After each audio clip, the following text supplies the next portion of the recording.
Imagine a place where the air burns your lungs the moment you inhale. A place so hot that your sweat evaporates before it even reaches your skin. A place where simply standing still can kill you.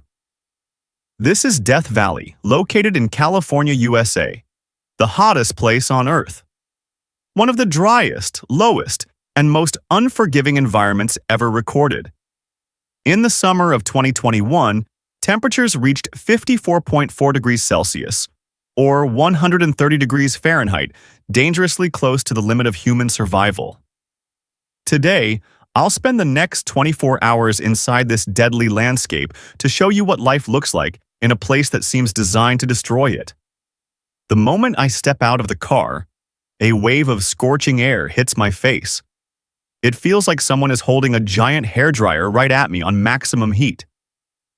The temperature is already 48 degrees Celsius, and it's only 10:30 in the morning. The sun is white, the sky is pale. Even the rocks are hot enough to burn your hands. Yet people once lived here. People still live here. And to understand how, we must go deeper, much deeper, into the heart of Death Valley. As I move deeper into Death Valley, the land begins to twist into strange and impossible shapes. The ground turns white, bright, and blinding, as if covered in snow. But this isn't snow. This is salt. I've reached Badwater Basin, the lowest point in North America, sitting at minus 86 meters below sea level. The sun reflects off the salt flats so intensely that it feels like walking on a giant mirror in the middle of California's deadliest desert. The air is drier here, hotter.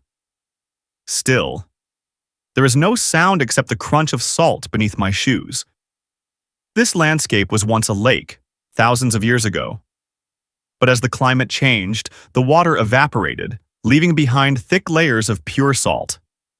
Today, this place can reach temperatures so high that even the ground seems to radiate heat upward, cooking everything above it. A local ranger once told me, "People don't die here because they get lost. They die because they underestimate the heat." Only a short drive away lies a place with an even more terrifying name: Devil's Golf Course.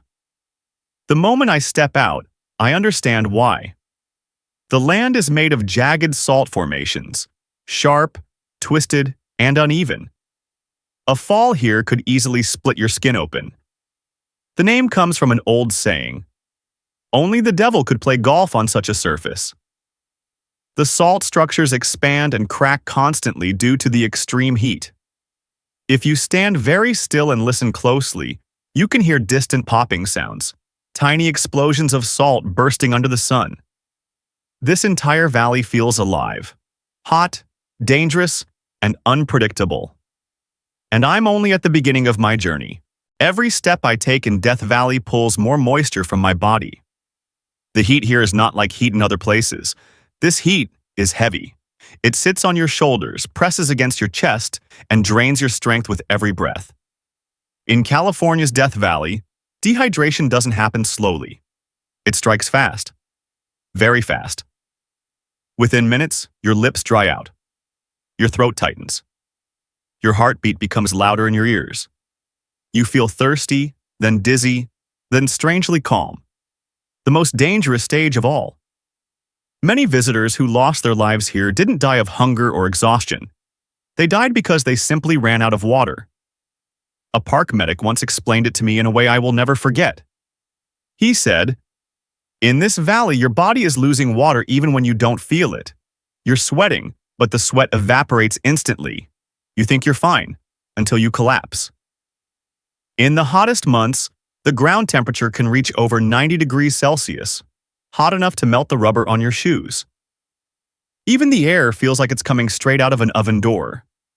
I try to drink water, but it warms up within minutes, almost like tea. There's no escape from the heat.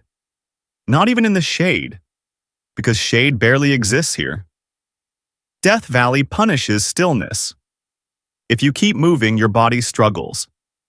If you stop moving, your body shuts down. This is why rangers warn tourists: take more water than you think you need, then double it. And now, after only a short time outside, I can already feel my body slowing down. My breathing is heavier, my mouth is dry. The heat is everywhere, in the air, in the stones, and in the ground beneath my feet. This valley has earned its name for a reason. Deep inside Death Valley lies one of the strangest mysteries in the United States. A place so silent, so empty, and so surreal that it feels like stepping into another world. This is Racetrack Playa, a massive dry lake bed surrounded by dark mountains. The ground is perfectly flat, cracked like old leather, and stretches out for kilometers. But the real mystery lies in the stones scattered across this desert floor. They move.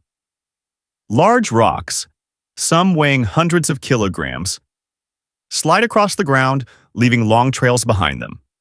No humans, no animals, no machines, just rocks, drifting slowly across the desert. For decades, scientists had no explanation. People believed everything from magnetic forces to alien activity. But the truth is even stranger. During rare winter nights in Death Valley, a thin sheet of ice forms on the playa. When the morning sun rises, the ice begins to crack and drift. Gentle winds push the floating ice sheets, which nudge the rocks inch by inch across the ground. You can't see it happening. You can't hear it. But the evidence is right there. Long, sharp trails carved into the surface. I walk beside one of these rocks. It's huge, too heavy for a single person to move. And yet, it has left a trail more than 100 meters long behind it. Standing in this vast, silent desert, I feel something unusual. Death Valley isn't just dangerous. It's alive in ways we don't fully understand. Every rock, every crack, every shadow seems to carry a secret.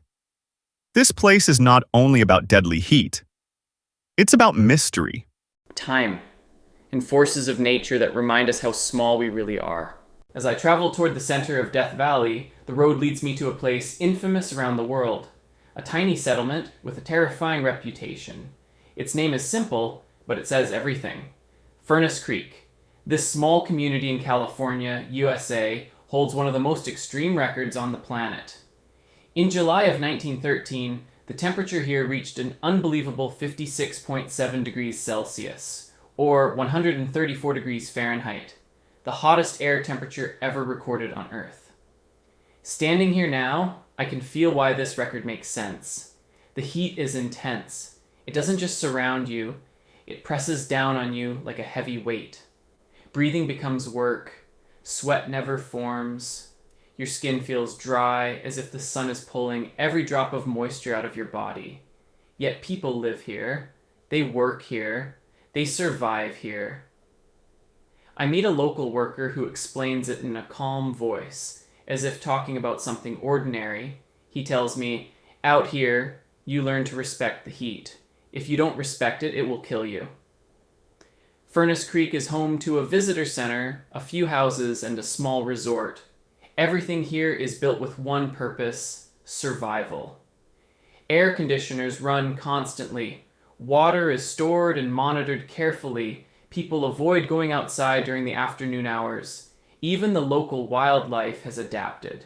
Ravens rest in the shade of road signs. Coyotes move only in the early morning or at night. Even they know the sun cannot be challenged.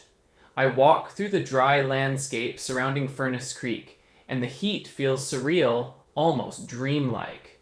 There is no breeze, no humidity, just a burning silence.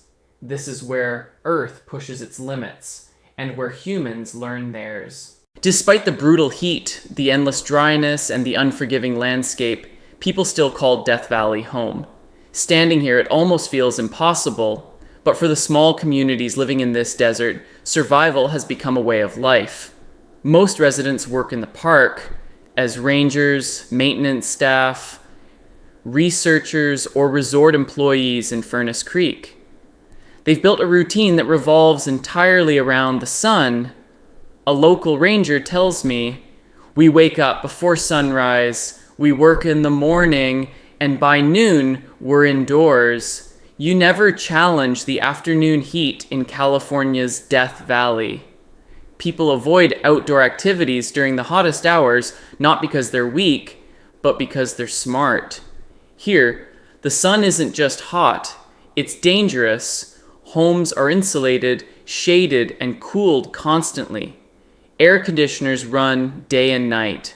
Fresh water is stored carefully because water isn't just important, it's survival itself. I meet a woman who has lived here for over 20 years.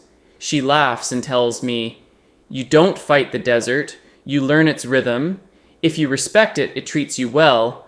If you don't, it warns you fast." Life here is simple but demanding. Children go to school early in the morning. Groceries arrive from outside towns because almost nothing grows in this heat. Even walking the dog requires planning. The ground gets so hot it can burn paws within seconds. Yet despite the challenges, there is a calm beauty here. Sunsets turn the mountains purple. Nights reveal more stars than anywhere else in California. And the silence, pure, perfect silence, is unlike anything I've ever experienced. People who live here say the desert teaches patience, strength, and humility. In a place where nature is in full control, humans learn to coexist rather than dominate. This valley takes, but it also gives.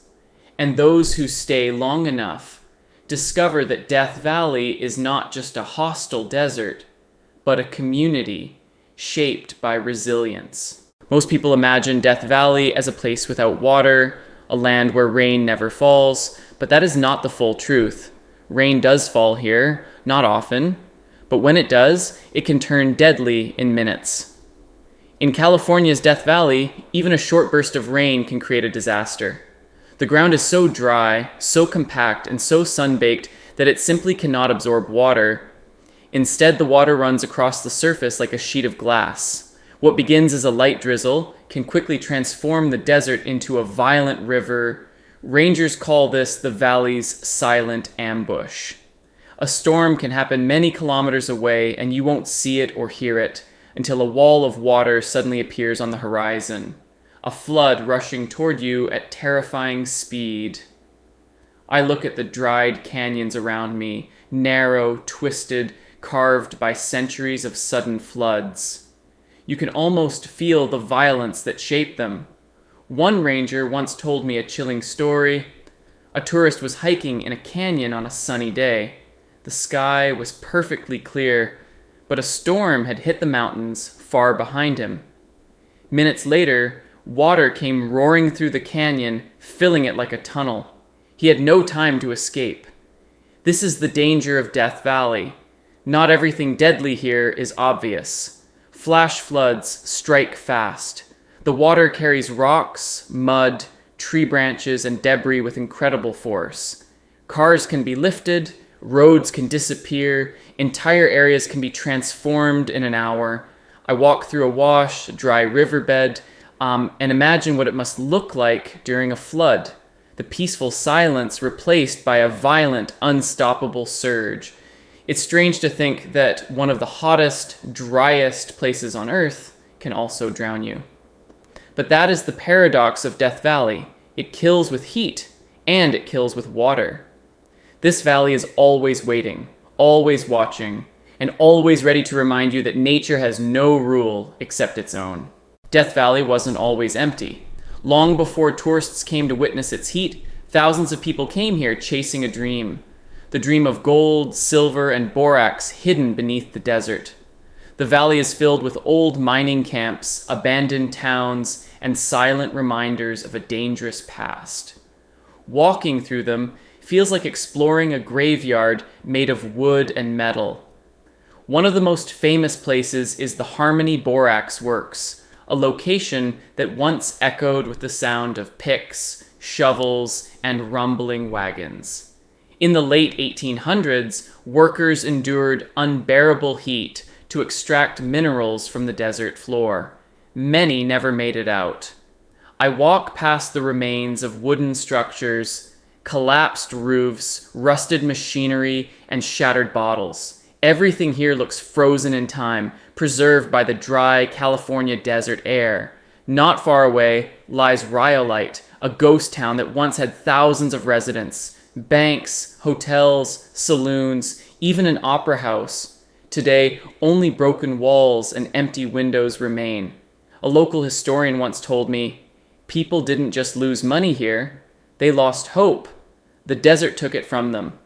During the gold rush era, the promise of riches brought miners deep into the desert. But the same heat, dryness, and isolation that define Death Valley today made life nearly impossible back then. Food spoiled, water ran out, equipment broke, and when a mine failed or a vein dried up, entire towns disappeared overnight. People packed whatever they could carry and vanished, leaving everything else behind. Some miners died in the tunnels, others disappeared while searching for new claims. Stories speak of wandering prospectors who were swallowed by the desert, never to be seen again. As I stand among the ruins, I feel the weight of history, the hope, the struggle, the desperation. This desert has witnessed human dreams rise and collapse just as quickly. Here, the ghosts of the past don't need to be seen. You can feel them in the silence. Death Valley doesn't just destroy with heat or floods. It destroys illusions, and it leaves behind only the truth. When the sun finally begins to sink behind the mountains of California, something incredible happens in Death Valley. The heat loosens its grip. The air cools, slightly but noticeably. And the desert transforms into a completely different world. Night in Death Valley is unlike anywhere else on Earth. As darkness spreads across the valley, the silence grows deeper. There are no distant cars, no city lights, no human noise at all. Just the soft whisper of the desert breeze and my own footsteps in the sand. The temperatures drop quickly, sometimes by more than 20 degrees, but the real magic begins above me. The sky explodes with stars, millions of them stretching from horizon to horizon, and the Milky Way glows brightly like a river of light cutting across the sky. Death Valley is one of the darkest places in the United States, a designated International Dark Sky Park, which means the night sky here is almost untouched by human light. I lie on my back and look upward. For a moment, the heat, the danger, the dryness, all of it disappears. All I can feel is the enormity of the universe. Locals say that the desert at night teaches you humility. In the daylight, you fight to survive, but at night, you learn to be still. As I listen to the silence, I start to understand why some people fall in love with this place. Death Valley can be harsh, violent, and unforgiving, but under the stars it becomes something else entirely. Peaceful, ancient, and almost spiritual. This is the only time of day when the valley feels gentle, but the night won't last long, and tomorrow the furnace will rise again. At sunrise, I drive up a long, winding road that climbs thousands of feet above Death Valley. The higher I go, the cooler the air becomes, and when I finally reach the top, I step out onto one of the most breathtaking viewpoints in California. Dante's View. From here, Death Valley stretches endlessly in every direction, a massive landscape of salt flats, mountains, sand dunes, and empty horizons, and it looks peaceful from above, almost gentle, but I know what lies below. I've walked through its heat, its silence, and its violence, and standing here looking down, I feel a strange mix of awe and respect. The valley floor, more than a mile beneath me, glows white under the rising sun.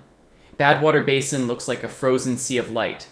The mountains cast long shadows that slowly crawl across the desert.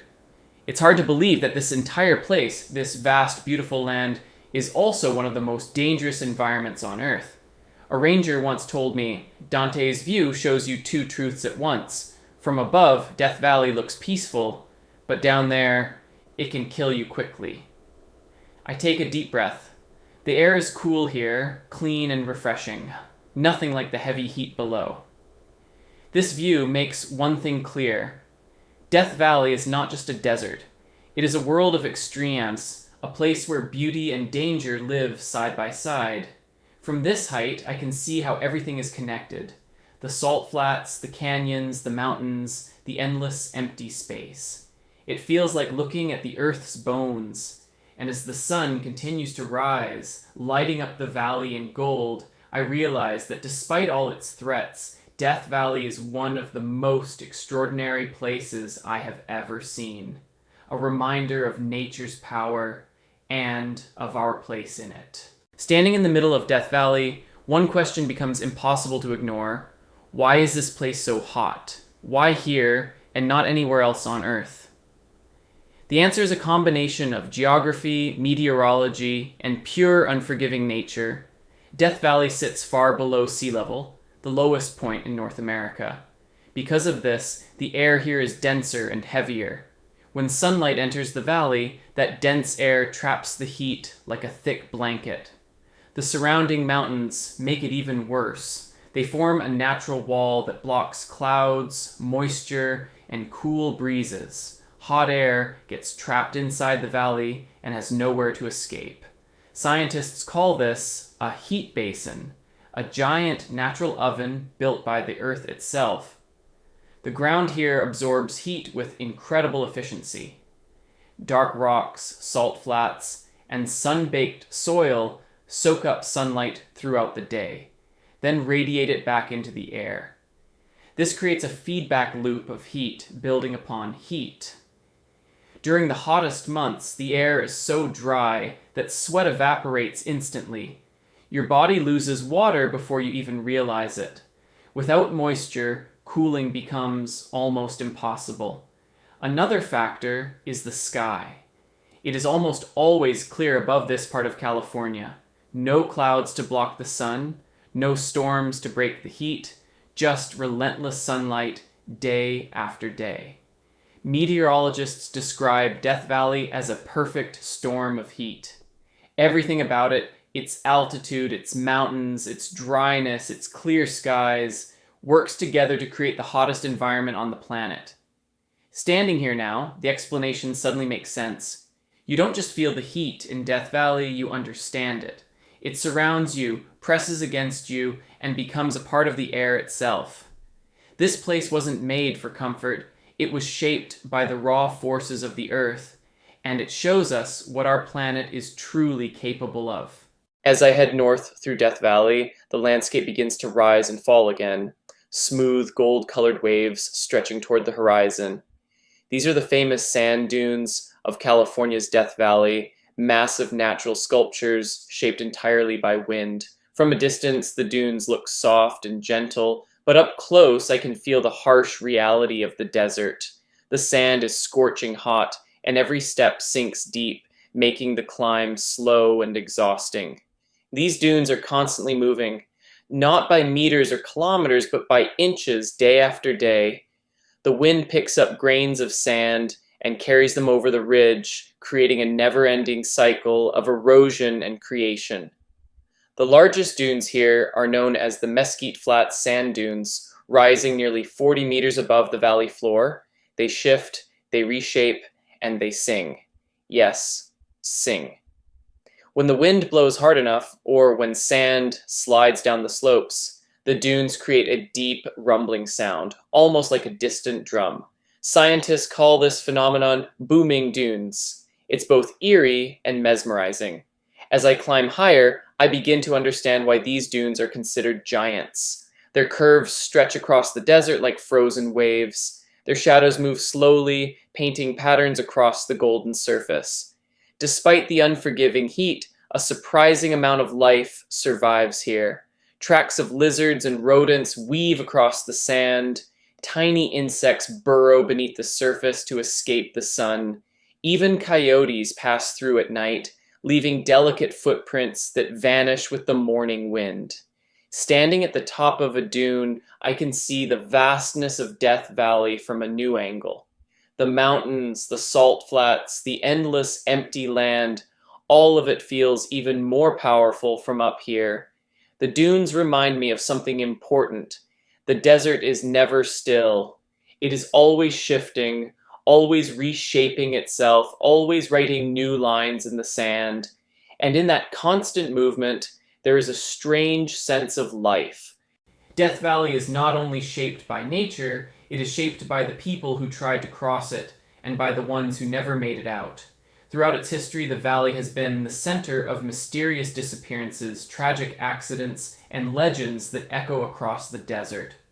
One of the most famous stories is that of the Lost 49ers, a group of pioneers traveling through California during the gold rush.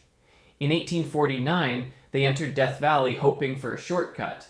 They found only suffering, their wagons broke, their animals died, water ran out, many collapsed under the heat. Those who survived barely escaped the valley alive. Legend says that as they finally climbed out of the canyon, one man turned back and whispered, "Goodbye, Death Valley." And the name stayed.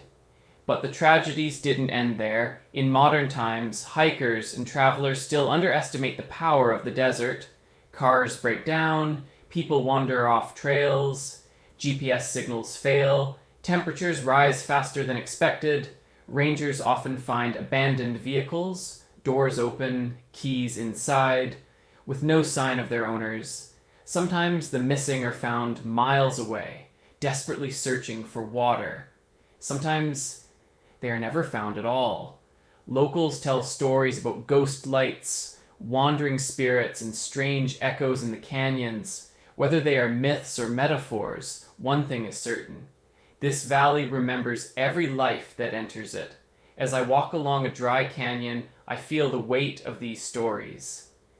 The silence here is not empty. It is filled with the memories of those who crossed this land, some with hope, some with fear, and some who never left. Death Valley teaches a harsh truth. Nature doesn't forgive mistakes. And here, even the smallest mistake can be your last. As I prepare to leave Death Valley, I realize something unexpected. Surviving this place isn't just about staying alive while you're inside it. It's also about getting out safely. Many visitors make the mistake of thinking the danger ends once they reach their car or the road. But in Death Valley, the journey out can be just as dangerous as the journey in. Rangers warn travelers constantly, "Never let your guard down. People get hurt on their way out more often than on their way in." The heat doesn't fade quickly. The roads stretch for miles through empty desert with no cell signal, no shade, and no water. If a car overheats, breaks down, or runs out of fuel, the situation can become life-threatening within minutes. Engines struggle under extreme temperatures, tires soften on the boiling asphalt. Even small mechanical problems become serious emergencies here in California's harshest desert. I check my water one last time. I inspect the car, then I begin the long drive across the valley floor. Along the road, I see signs reminding travelers of the rules of survival. Turn off your air conditioning if your engine overheats. Always carry extra water. Never hike after 10 a.m. Tell someone your route before you leave. Simple rules. But in a place like this, they can mean the difference between life and death. As the mountains slowly rise in front of me, I feel the weight of the desert fade. The air cools, colors return to the landscape. My body relaxes for the first time in hours, and then it hits me. Surviving Death Valley wasn't just about physical endurance, it was about awareness, respect, and knowing that nature sets the rules here, not us. Leaving this valley safely feels like passing a final test. As I leave the edges of Death Valley behind me, one thought keeps repeating in my mind. This place is not just a desert, it is a mirror, one that reflects the true power of nature and the limits of human strength. Death Valley is brutal. It is unforgiving. It is a place where the earth shows its harshest face without apology. But beneath that danger, there is beauty. A beauty shaped by silence, by emptiness, by extremes. A beauty that exists precisely because, life struggles to survive here. Walking through this valley has taught me something important. Nature doesn't care about comfort, convenience, or control. It doesn't bend to our expectations. It doesn't change for our safety. In Death Valley, you survive only if you listen, if you respect the heat, respect the land, respect the rules written by the planet itself. And in doing so, you learn more about yourself. You learn humility, the understanding that humans are small in the face of the earth. You learn patience, the kind that only silence can teach. And you learn gratitude for water, for shade, for breath, for life. As the road carries me away from the valley, the sun rises behind me, lighting the desert in gold one last time. And I realize that Death Valley is not named for destruction, but for transformation. It strips away everything unnecessary, noise, ego, distraction, and leaves only what is real. This desert is a reminder life is fragile, nature is powerful, and our world is far more incredible and far more dangerous Then we often remember. Death Valley may be harsh, but the lessons it gives are unforgettable. And as I finally leave this place behind, I carry those lessons with me. If you enjoyed this journey, make sure to support the channel. Subscribe to Top World Discoveries. Hit the like button and turn on notifications so you never miss our next adventure. Your support helps us create more deep, cinematic explorations from around the world. Thanks for watching, and see you in the next discovery.